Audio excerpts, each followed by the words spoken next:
So muraboneza mukomere fasha umwanya ngo nshimire abantu bose b'ikiganiro cyane nahitishije cy'umu producer muhanzi muherwe badrama hari gihe Imana yumvagenda k'abantu y'Rwanda kavuga ati reka mbongere imbaraga. So badrama kuba yavuze ibitagenda neza ni nk'intambwe mu ntambwe twiyemeje gutera tujya imbere. Ndende nabishimiye kandi nzi neza yuko na badrama hari umutima uraruhutse birarambirana kugira ngo umuntu abe mu kinyoma kuva ku munsi wa kujya ku munsi wa nyuma ahora yirengagiza abona agenda akabona irengagize birarambiranye. Iyo umuntu nk'uri yafashe umwanzuro niyo ndushimira cyane.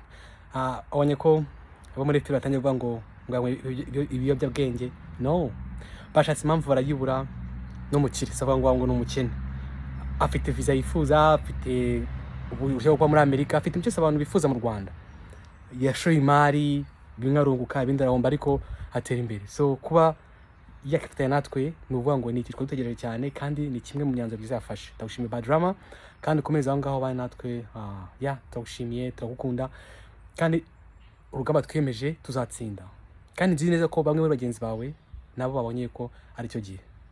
So mukomere.